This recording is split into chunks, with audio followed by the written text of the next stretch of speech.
The first study into a high-speed rail corridor between Toronto and Montreal was released in 1970. Now, according to a report by Radio-Canada, the federal government is moving forward with a high-speed train connecting Quebec City and Toronto. What are the challenges in planning and building such a transformative project? Let's find out. In Vancouver, British Columbia, Anthony Pearl. He's a professor in the Department of Political Science at Simon Fraser University. He's also a former board member of Via Rail. In Smiths Falls, Ontario, Mayor Sean Paikin. And with us here in studio, Leslie Wu, CEO of Civic Action and a former Chief Planning and Development Officer at Metrolinx, and Murtaza Haider, Professor of Data Science and Real Estate Management at Toronto Metropolitan University. He also serves as the Research Director of the Urban Analytics Institute. And it's great to have you two here in our studio. And to our friends in Points Beyond, thanks for joining us on TVO tonight. Murtaza, I want to get you up here first because we got to get some definitions out of the way. We hear about high-speed rail. We hear about high-frequency rail. Are they different? Yes, they are. High-speed rail means more speed. So anything over 200 kilometers, 300 kilometers, or 400 kilometers is high-speed rail. High frequency means that you run more trains in a given time period. So you're running it frequently rather than just one or two trains in a given day. And it's not as fast? There can be high frequency and could be high-speed rail. They're not mutually exclusive. Gotcha. All right. I would like to ask our director, Sheldon Osmond, to bring this picture up because, as we alluded to in the introduction here, there's nothing new under the sun. This is a picture of the cover of the Intercity Passenger Transport Study completed for the Canadian Transport Commission in 1970. It is one of the first to evaluate the possibility of higher speed trains between Toronto and Montreal, in this case almost 220 kilometers an hour.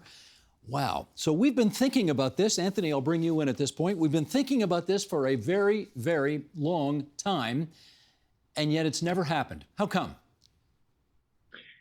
That's a great question. I guess we've always been waiting for the right time to do this, and it's always required an alignment between the federal government and other partners, usually the governments of Ontario and the government of Quebec, and they've never been on the same page so far. We've sometimes gotten 2 out of 3, but that still wasn't enough to move forward. We'll check back in with you later to see whether we are all on the same page now. But Mayor Paikin, I want to ask you, I presume since you've been the mayor of Smiths Falls over the last decade, you've had the odd discussion or two about the possibility of this happening since it would go right near your community. How many chats do you think you've had about this? Oh, probably at least 2 or 3 a year since 2016. I think it was August 2nd, 2016 is when I first heard from the Via HFR people saying there was a planned route which would potentially include our community. And so we've had numerous meetings over time. Each time it was really based on the priority of trying to ensure that Smiths Falls would be part of this project. And from the HFR standpoint, it really started out as HFR. Really, frequency was going to be the key focus. And of course, we've heard now speed being maybe a bigger priority. That does cause maybe some pause or some concern that they may not have as many stops as what we'd like to see. But it's been a lot of dialogue over the last 8 years. Okay, Leslie, let me ask you, when you were at Metrolinx, how many conversations did you have about the possibility of this happening?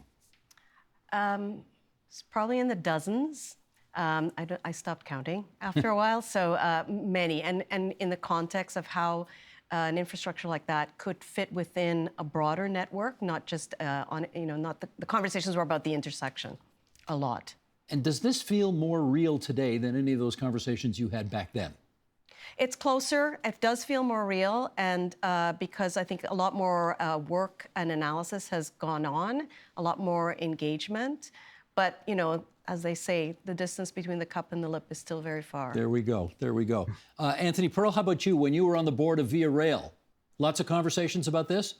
At that point, it was trying to regroup and find something more affordable. At the time, it was thought that high-frequency rail, or what became this high-frequency rail proposal, would be a stepping stone on the way that governments might be able to accept fiscally more easily than a bigger ticket. But it sounds like that has changed.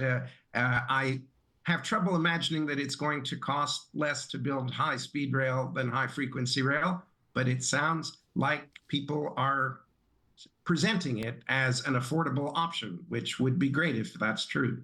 Do you want to give us a ballpark figure of what you imagine the difference between the two would be?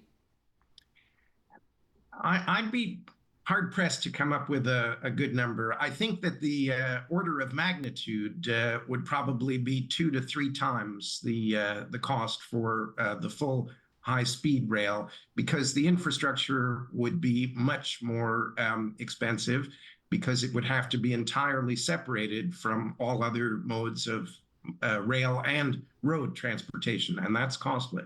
Okay, Tazi, you want to put some numbers on this for us? It will be prohibitively expensive. It will be a sticker shock that Canadians have not seen before. These are very expensive projects, and the at-grade intersections, the railway crossings, just to turn them into bridges, and there are hundreds of those between Montreal and Toronto, that cost alone would surprise people once the real number comes out. Well, we've seen some pretty big numbers lately. We had the Premier of Ontario a couple of weeks ago saying he wanted to put a tunnel under the 401, and people mentioned $100 billion, and he didn't blanch at that. Are we talking that kind of number? It will be more than that. The tunnel could be around, if it's a 60-kilometer tunnel, could be around $30–40 billion. This project could easily be over $60 to $100 billion. Do you, I mean, we've had you here in the past many times, and you've told us what your preferences are on the different kinds of options for transit. High-frequency rail, high-speed rail. Which do you think we should be doing? We should be doing high frequency. High speed solves no unmet need right now. The transportation infrastructure has to serve an unmet need if you're spending $100 billion. High frequency to smaller distances, not just Toronto and Montreal, could solve many problems. Congestion in big cities and housing problems in big cities, if you have high frequency rails from bigger centers to smaller centers, so you can disperse the population a little better. Inter-regional rail is a key to improving mobility and affordability in big cities. The intra-city travel between 600-kilometer distances, that requires very high-speed rail, and there's not necessarily an unmet need because airlines are still running. And if you really want to get somewhere in 1 hour, you can take a plane. Mayor Pankow, do you have a view on which should be built here? High frequency, certainly. I mean, I think having to make maybe a few 5-minute stops on a long route between Montreal and Ottawa and Toronto absolutely makes sense to enable, one, growth in the rural areas, but two, to realize the alternative would be anyone in Eastern Ontario would have to go to Peterborough or Ottawa or potentially Montreal to catch a high-speed train. And the rail lines the Via line already goes through Smiths Falls. We have a history of a Canadian Pacific line, a Canadian Northern line, both coming through town. So we've got a long history of rail service through our community, and a dedicated line right now going from Smiths Falls to Ottawa. So the frequency is important. It would enable people to catch a train here instead of having to go directly into primarily Ottawa to catch a train. Leslie, I should get your vote on this. High speed versus high frequency. So can I say it depends? Sure. Because I think what's important to understand is what the benefits, not just the economic benefits of any investment, whether it's 20 billion or 100 billion. And I understand that there is a business case for this. My hope is that the considerations and thinking in the business case take into account broad community benefits that are national, provincial, and local. So that requires us to think about this not just as the project as the end in itself, the speed, not the end in itself, but what it does for nation building, city building. And that balance sheet is actually where the starting point should be, because then you can compare what the benefits are from this investment against other things, and whether or not that whatever $1 billion can indirectly support other parts of livability, such as affordability, public health, and so forth. Anthony, is there a case to be made that in terms of community benefits, maybe high speed is the better way to go instead of high frequency? I think there is over the long term. I think if we would have moved forward in 1970 after that report that you showed the example of, that would have been the time to start with the high frequency. But we're so far behind. We're behind places like Uzbekistan and Morocco. There's now countries that are much less affluent than Canada that have made this work. I think it's time to jump ahead. But I would also add that it's not impossible to have both high frequency and high speed. It is impossible to make high frequency rail as quick as high speed, but the Japanese who invented the Shinkansen, the bullet train, they have operating on the line between Tokyo and Osaka, nonstop trains that are high speed and stopping trains that cover communities of the size of Smiths Falls. So if this is done right, it's not a trade-off of either or. We can have the bullet trains between the major endpoints, which better include the airports as well for intermodal integration, and trains that serve the smaller communities along the way. If it's designed right, it's not an either-or option. Murtaza, can we have our cake and eat it too? I don't think so. I think the business case for high-speed rail does not exist. I've been studying it for 28 years, and I've been frustrated by every government and every layer of government. You never see any of these reports in public. I had to go to Access to Information Act to get hundreds of pages of government reports fully redacted, not even telling you how many passengers actually travel. Why do they do that? Because they think it's prior. They think it's usually. Well, wait a second. Let me answer this way. When I made that request, I was a professor of transport engineering at McGill University. I thought I'm at a big school, and they would respond. But they said, no, you're not worthy of knowing the very fundamentals of it. And the things are so bad that the survey work that was done, that data was withheld from me, but made available to professors in America who actually taught travel demand forecasting using Canadian data in their workshops. And through there, Frank Kopelman luckily gave me that data that Transport Canada never gave me. So this is what I say, that when you hear someone asking for $60 billion, ask for transparency, saying, where's the business case? Where's the data? Where's the, there are only 2 million people that travel between Montreal and Toronto. This is what I was going to ask. When you say make the business case, is your point we don't have the population to support this? Absolutely. We don't have the population that is interested in traveling by train. If you have 2 million people, that's what we have right now. Each trip, even now with the regular fare, is subsidized by $60. From Montreal to Toronto. You run high-speed rail that is much more expensive to build and operate. The subsidy per passenger between Montreal and Toronto would go even higher. And what if you double, triple, or quadruple your mode split from 2 million trips to 4 million to 6 million? It makes not an iota of difference in greenhouse gas emissions in the place, because it still would represent less than 1% of the travel between Montreal and Toronto. Leslie, the math doesn't sound like it works there. Well, today, I think we have to think about these investments as legacy investments, and where is the growth happening? And can we actually accurately predict it? Because yes, if it's 2 million today, it's not going to be 2 million in 20 years from now. And that's the part of the fact base, the scenario planning. You look at the Greater Toronto Hamilton area, the growth that we are seeing, even with the recent moves on immigration, continues to exceed all expectations.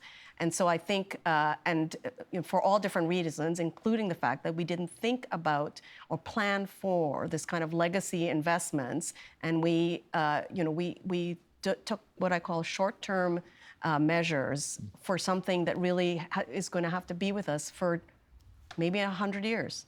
Mayor Pankow, I know it sounds more real today than it has at any time over the last 50 years, but do you think, you see these trains going by all the time, do we have the population that wants to travel by train in big enough numbers to support this kind of activity?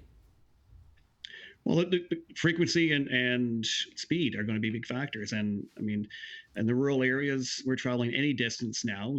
We're traveling to Ottawa to fly out, to go somewhere. Many times, Toronto or Montreal like to do limited flights in Ottawa. So I think the ability for people in small rural areas or smaller urban areas in Eastern Ontario and beyond, the populations are growing. We've seen great growth in recent years. We expect more growth in the future. More people are working remotely. The federal government loosens up and enables more people to continue to work from home. It's going to help our population grow as well. The quality of life people experience in smaller communities, all these factors lead to growth in rural areas at much greater rates than what we experienced before. And having the ability to hop on a train and be in Montreal in an hour and a half, or Toronto in 2 hours, for people who are even working in those areas, a hybrid work model would function. Living in a smaller area and 2 days a week into a bigger center would be really functional. Murtaza, you want to come back on that? Yeah, I think the two elements, like the affluence that we have allows us to have a very high automobile ownership rate. That is the reason why people travel, because we have an affluent. Places that are less affluent, or places where automobile ownership by policy is made difficult, like Japan and elsewhere. That's where you will see that rail is a dominant mode. But we are here, and the level automobile ownership in smaller towns and other places is very high, 2 cars, 3 cars per household. The other thing is, I have read that 1970 proposal. In fact, it talked about downtown to downtown commute, the downtown Toronto to downtown Montreal. In the past 50 years, there's been far more growth in the outer suburbs in both Toronto and Montreal. In fact, these places, the core of Montreal and the core of Toronto, the core of Toronto is different because of the condominiums, have not grown much. And if you take out condominiums, you won't see that. So what does it mean? It means that it would take you much longer to get from a suburb to downtown Toronto to board that fast train. So who cares if the train gets you to Montreal in 2 hours when it takes you 4 hours to get to Toronto and get out of Montreal? Well, okay, let me come back on this. Have you been on the TGV in France, or have you been on the bullet trains in Japan? I have been on TGV multiple times. I've traveled across China in high-speed rails. You've got to admit, they're fabulous, aren't they? They are fabulous, absolutely. So you don't want that here? If we can afford it. I like eating at Michelin-starred restaurants, but can't afford it. Okay, let me, that was good. Anthony, let me get you on this. Air Canada is part of the consortium that's looking into this right now. And that kind of got my eyebrows raised because, you know, one of the reasons, we've always taken it as a given that the airlines would never support this because, of course, this could potentially take away from their business. So what's Air Canada doing as part of the coalition here? Well, I think they want to be part of an intermodal offer that allows people to take short trips to and from their long-distance flights, and that's where they're going to make their profit, hopefully, in the future. Short flights are not as money-making for the airlines, and they're not as resilient. We've had, meltdowns in winter extreme weather and summer extreme weather, and with climate change, I think there's going to be even more of that. Now, of course, the high-speed rail has to be made resilient also, but I think it's a proven technology that will allow for future-proofing our intercity transportation system in ways that, Air Canada 2 years ago, they'd invested in some Swedish battery electric plane company. You don't hear them talking about that anymore. We're not going to be having battery electric planes flying between Toronto and Montreal and Ottawa. But we will have electric trains if this proposal comes through. And I think Air Canada wants to be in on that action so that they can connect some of those travelers to flights to Europe, the US, and longer distances. Leslie, how do you even begin to consider a project this massive? The price tag, the number of stops along the way, the kind of infrastructure you'd have to build, the number of different communities that presumably you'd have to get on side, not to mention Indigenous, First Nations reserves as well. This sounds massive. Well, it is massive. It's complex. And where do you start? I'm less of the technician in the sense that where I start from always in any planning exercise is who is this for? What is the problem we're solving? And who are all the stakeholders that are vested in this? And is there a concurrence and agreement and alignment on what it is you're trying to accomplish? The project in and of itself is not the end. And it is going to take a long time. It's going to be there for a long time. So you need a constituency of community that is bigger than the project, that is able to take it through. So you start there, and then you identify the vision for what this project brings is X, and then you move towards that, and you measure how you evaluate the investment relative to that, relative to the policy, not just how fast is it, or how long is it, or is it this technology or that technology? Is it really benefiting a wide range of folks who agree at all different scales? So the brokering of the community and the civic engagement required to make sure that this survives political cycles. Let me pick up on that. Yeah. Anthony, that was the next thing I was going to put to you, which is you not only need community engagement every step of the way along the route, But potentially, given how long this will take to build, you're looking at the possibility of getting 3, 4, 5, maybe 6 different governments to flow funds on this kind of thing, maybe from different parties along the way, probably from different parties along the way. Is that doable? Well, we've done it with a bridge to Prince Edward Island and other big ticket infrastructure projects. But yes, this has to stand the test, the democratic test of changes in government. And there's a real risk that it could be canceled, and then we'd be even worse off. But it's a risk, I think, that has to be taken. Well, let me ask His Worship the Mayor that question, because we've seen here in the capital city of Ontario, there was a time when one city council decided to opt for LRTs, then they went for subways, then they went back to LRTs, now they're back onto subways. Smart Track was in there at one point. Every council changed what the previous council did. How much do you worry about that pulling the legs out from under this project? I don't think, no concern municipal level, or I have provincially, federally, probably biggest federal, if that investment is going to be probably the biggest transportation investment made in the country and in the history of our country. And so it's really more a matter of ensuring that politically it's acceptable to all parties who are going to be involved at the federal level. And as we've had 4 transport ministers leading this so far, who knows, number 5 will be that long down the road possibly. So far, the commitment has been there. So I would be pretty confident what this project has grown legs. As I said, in 2016, there was some thought we might have trains on the road or on the rails by mid-2020s. Here we are now mid-2020s. Another talking maybe 10 years down the road, we'll have this in place. But I think we've come so far, there's no turning back now.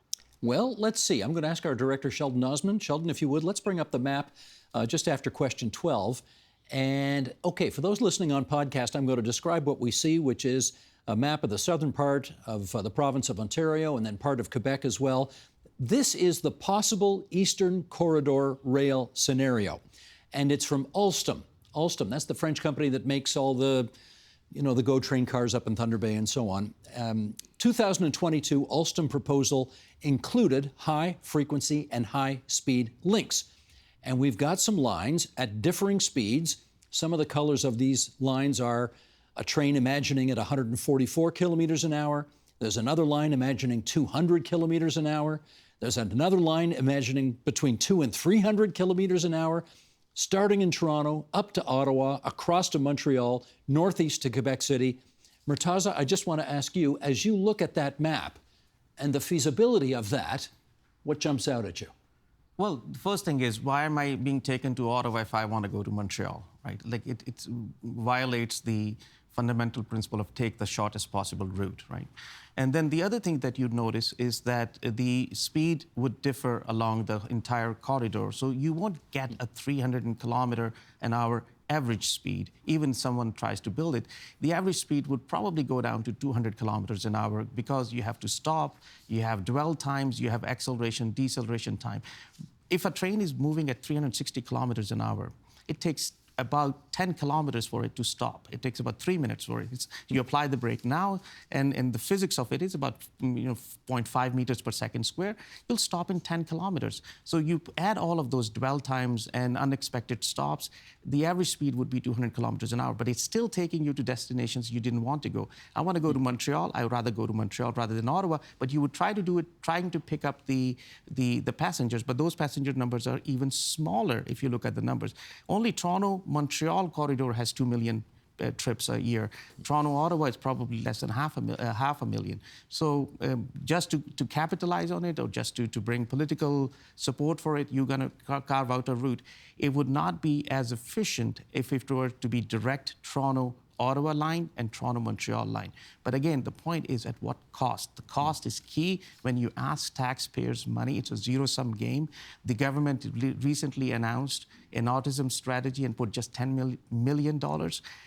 That $10 million could be $10 billion if we were not to push it to other projects like high-speed rail and say, yeah, 100 billion here or a 50 billion there. Leslie, do those logistics doom this project in your view? No, so I have a slightly different view, because I think the numbers, we haven't talked about what is latent demand or induced demand when you you can forecast from the trends you've had in the past and just move forward, and the numbers will reflect the current situation. In this region, 75% are single occupancy cars.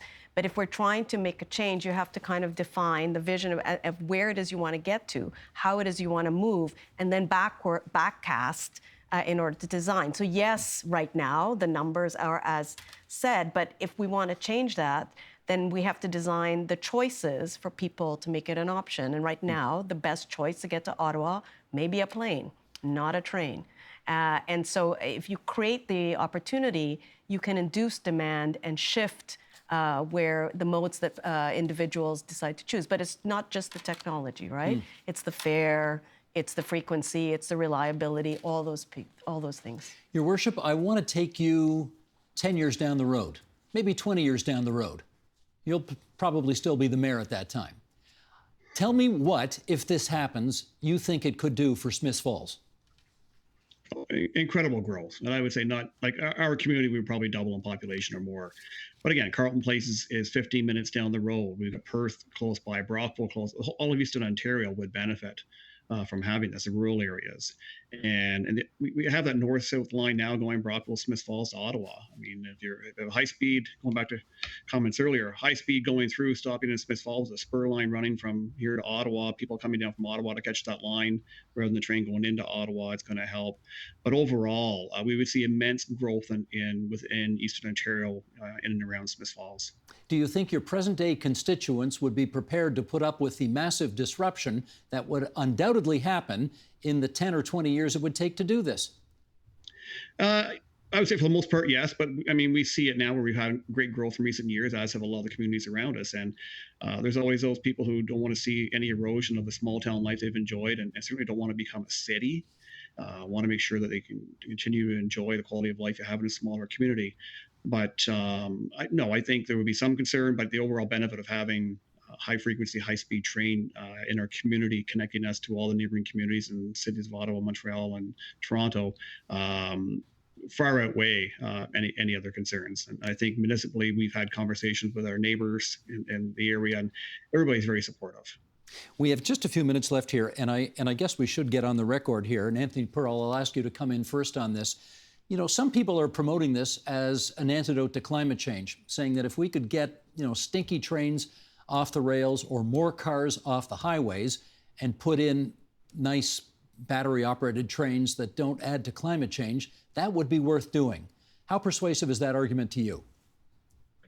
Well, if you want a post-carbon mature technology that's already proven, it is electric rail. They're not battery. They're connected directly to the grid through wires. So we don't need to mine any lithium to run these things. It's been done for 100 years and improved efficiency. So climate options, high-speed rail is, and energy security also is a proven technology that I think has to be added into the calculations for some value for that option in the future. Murtaza, you agree? No, absolutely not. I've been looking at the data for 28 years. It won't make an iota of difference because, again, at very best, it would have, 1 to 2% of the commuter volume in the corridor. If you really want to make a difference, you have to invest in regional rail, the Metrolinx GO train, and Agence Métropolitaine de Transport AMT or whatever is the current one in Quebec. Invest in those, build stronger linkages for bigger cities with smaller towns, including Smiths Falls, so people can live in Smiths Falls and work in Toronto or other way around. That would have a far bigger impact on greenhouse gas emissions. But the intercity travel between Toronto and Montreal will continue to be auto-dominated. You may move a little bit of people from here to there, but that would not make a humongous difference. For dollar value, if you invest the same dollar in regional train and improve that service, you will have far more volume, people shifting to the regional trains. Getting to Stratford in an hour, getting from Toronto to London, Ontario in an hour or an hour and a half, or Kingston or Guelph, these have far more benefits because people will move to the train rather than driving. But Toronto, Montreal will continue to be auto-dominated. Leslie, last 30 seconds to you. Do you think this is ever really going to happen? So yes, You it do. will. I do. I mean, look how long we waited for the link to the airport. We're a patient society, clearly. I think it will, and for a couple of reasons. One is the benefits that we haven't even really. They haven't really articulated the true benefits, which are much longer term. And so I feel that eventually, when we start to grow and we think about this whole part of the country as urbanized centers, 70% of the world is going to be in cities. And what we see now is not what we're going to see in many years. And so the need for it will happen. Whether we want to be ahead of that curve or behind that curve is what we're sitting here asking ourselves. Let me ask our director to give us a lovely foreshot of our guest. Thank you so much, Sheldon, so that we can thank everybody for coming and having this debate on TVO tonight. You four have given our viewers and listeners a heck of a lot to think about. So thank you for doing that. Much appreciated. Thank you. Thank you. Thank you.